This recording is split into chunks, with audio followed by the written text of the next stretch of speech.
வணக்கம். இன்னைக்கு நாம சிருஷ்டியோட ஆரம்பத்துக்கே பின்னாடி போய் ஒரு பெரிய ரகசியத்தை பார்க்க போறோம். அதுதான் அஸ்வினி தேவர்கள். இவங்க இரட்டை கடவுள்கள். சிருஷ்டியோட திறவுகோலே இவங்க கையில தான் இருக்குன்னு சொல்ற அளவுக்கு ஒரு ஆழமான, புராதனமான மர்மம் இது. வாங்க, நம்ம பயணத்தை ஒரு சிம்பிளான கேள்வியோட ஆரம்பிக்கலாம். நம்ம லைஃப்ல சில சமயம் ஒரு ஆழமான கிணத்துக்குள்ள மாட்டிக்கிட்ட மாதிரி வெளிய வர்றதுக்கு வழிய தெரியாம இருட்டுக்குள்ள தவிக்கிற மாதிரி ஒரு ஃபீலிங் வந்திருக்கா உங்களுக்கு? இந்த உணர்வை மட்டும் மனசுல வச்சுக்கோங்க. முதல்ல இந்த அஸ்வினி தேவர்கள்னா யாரு? அவங்க சிருஷ்டி உருவாகிறதுக்கு முன்னாடியே, இந்த பிரபஞ்சமே தோன்றுவதற்கு முன்னாடியே 2 ஒளிமயமான தெய்வீக பறவைகளா இருந்த ஆதி மூல சக்திகள்.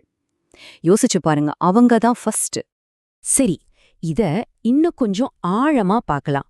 வேதங்கள்ல அவங்கள பிரபூர்வகௌ பூர்வஜௌன்னு சொல்லுது. அப்படின்னா எல்லாத்துக்கும் முன்னாடி இருந்தவங்க, முதல்ல பிறந்தவங்கன்னு அர்த்தம். சிம்பிளா சொல்லணும்னா, ஒன்னா இருந்த ஒரு விஷயம் முதல்ல 2ஆ பிரியுது இல்லையா? அந்த 2 சக்திகள் தான் இவங்க. இந்த பிரபஞ்சத்தோட அடிப்படையே இந்த இரட்டைத்தன்மை தான். சரி, இந்த கான்செப்ட இன்னும் நல்லா புரிஞ்சுக்க வாங்க ஒரு கதைக்குள்ள போலாம். உபமன்யுன்னு ஒரு சீடனோட கதை. இந்த கதை அஸ்வினி தேவர்களோட உண்மையான சக்தி என்னன்னு நமக்கு விளக்கும் ஒரு முக்கியமான உவமை. தௌமியர்னு ஒரு குரு, அவரோட சீடன் தான் உபமன்யு. இந்த கதை அவனுக்கு ஒரு பரீட்சை மாதிரி தான் ஆரம்பிக்குது. ஆனா இது வெறும் பரீட்சை இல்ல, அவனோட நம்பிக்கையையும் புரிதலையும் சோதிச்ச ஒரு பெரிய பயணம். முதல்ல குரு ஒரு கட்டளை போடுறாரு. கிராமத்து பசுக்களை மேய்க்கும்போது நீ எதையும் சாப்பிடக்கூடாதுன்னு. ஆனா பசி அவனை வாட்டி எடுக்குது. வேற வழியே இல்லாம விஷத்தன்மை கொண்ட இலைகளை சாப்பிட்டுடுறான். அதோட விளைவு, அந்த செடியோட பால் கண்ணுல பட்டு பார்வை போயிடுது. பார்வை போனதும் நிலை தடுமாறி ஒரு பாழடைஞ்ச கிணத்துக்குள்ள விழுந்துடுறான். ஆனா இங்க ஒரு முக்கியமான விஷயம் இருக்கு.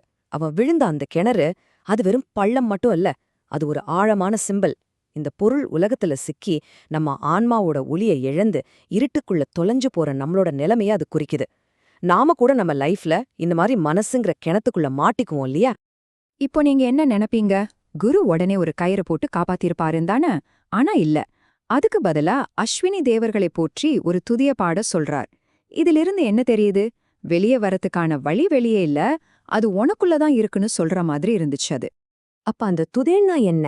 அது வெறும் உதவி கேட்கிற வார்த்தைகள் இல்ல, அது ஒரு கருவி. நம்மளோட உணர்வு நிலையையே மாத்தி பிரபஞ்சத்தோட அடிப்படை தத்துவமான சமநிலையோடு நம்மளை இணைச்சுக்க உதவுற ஒரு சக்தி வாய்ந்த கருவி.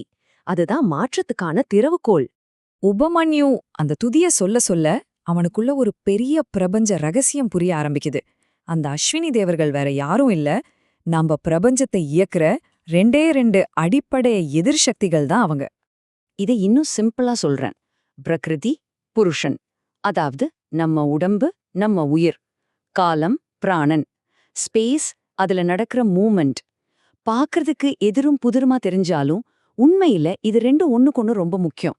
ஒண்ணு இல்லாம இன்னொன்னு இல்ல. இதுதான் பிரபஞ்சத்தோட பேலன்ஸ். இந்த பெரிய பிரபஞ்ச தத்துவம்லாம் எங்கேயோ இல்ல, நமக்குள்ளேயே தான் இருக்கு. நம்ம மூச்சு உள்ள இழுக்கிறோம், வெளியே விடுறோம். நம்ம மூளையோட 2 பாகம். நம்ம 2 கண்ணு ஒன்னா சேர்ந்து பாக்குறதால கிடைக்கிற டெப்த். நம்ம 2 கை, 2 கால். ஏன் இரவு பகல், பிறப்பு இறப்புன்னு நம்ம வாழ்க்கையோட ஒவ்வொரு நிமிஷமும் இந்த இரட்டை தத்துவத்துல தான் இயங்கிட்டு இருக்கு. சரி, இந்த 2 சக்திகளும் இருக்கு. ஆனா அசல் விஷயமே இதை எப்படி பேலன்ஸ் பண்றதுங்கிறது தான். வேதம் அஸ்வினி தேவர்களை விரஜோன்னு சொல்லுது. அப்படின்னா ஆசை, கோபம் மாதிரி எந்த ஒரு எக்ஸ்ட்ரீமுக்கும் போகாம, எதுலையுமே சிக்கிக்காம ஒரு அமைதியான, கச்சிதமான சமநிலையில இருக்கிறது. இந்த 2 சக்திகளும் சண்டை போடாம ஒன்னோடு ஒன்னு இணக்கமா சேர்ந்து இயங்கும்போது என்னாகும் தெரியுமா? ஒரு ஹையர் லெவல் திறக்கும். நம்ம 2 கண்ணும் தனித்தனியா பார்த்தா எப்படி இருக்கும்? ஒன்னா சேர்ந்து பார்க்கும்போது தானே ஒரு ஆழம், ஒரு முப்பரிமாண பார்வை கிடைக்குது. அதே மாதிரிதான் இதுவும். இந்த ரகசியத்தை அவன் புரிஞ்சுக்கிட்ட அடுத்த நிமிஷம் அவனுக்கு பார்வை திரும்பி வந்துடுச்சு. ஆனா இது வெறும் கண்ணுல கிடைச்ச பார்வை இல்ல, இது உள் பார்வை, ஞானம். அவன் கிணத்துலேருந்து மட்டும் வெளியே வரல, அவனோட அறியாமையிலிருந்தும் வெளியே வந்துட்டான். ஓகே, இதெல்லாம் ஏதோ புராண கதை, இதுக்கும் நமக்கும் என்ன சம்பந்தம் நீங்க கேட்கலாம். இது நமக்கான ஒரு பிராக்டிக்கல் கைடு. நம்மளோட அன்றாட வாழ்க்கைக்கே இது ரொம்பவே தேவை. முதல்ல உங்க வாழ்க்கையில இந்த மாதிரி என்னென்ன இரட்டைகள் இருக்குன்னு பாருங்க. வேலை, ஓய்வு, பேசுறது, கேக்குறது, ஏதாவது செய்யறது, அமைதியா இருக்கிறது. இது ஒண்ணுக்கு ஒண்ணு எதிரி இல்ல. இது ரெண்டும் பார்ட்னர்ஸ். ஒன்ன விட்டுட்டு இன்னொன்னுக்கு போறதில்ல நம்ம வேலை. ரெண்டுக்கும் நடுவுல ஒரு அழகான பாதையை கண்டுபிடிக்கிறது தான் புத்திசாலித்தனம். சரி, இந்த பகுதியோட இறுதியில உங்களுக்கு ஒரு கேள்வி. உங்க வாழ்க்கையில இப்போ எந்த 2 விஷயத்த நீங்க பேலன்ஸ் பண்ணணும்னு நினைக்கிறீங்க? வேலையையும் குடும்பத்தையுமா? இல்ல உங்க ஆசைகளையும் உங்க கடமைகளையுமா? கொஞ்சம் யோசிச்சு பாருங்க. ஏன்னா உண்மையான விடுதலை அந்த சமநிலையில தான் ஒளிஞ்சிருக்கு.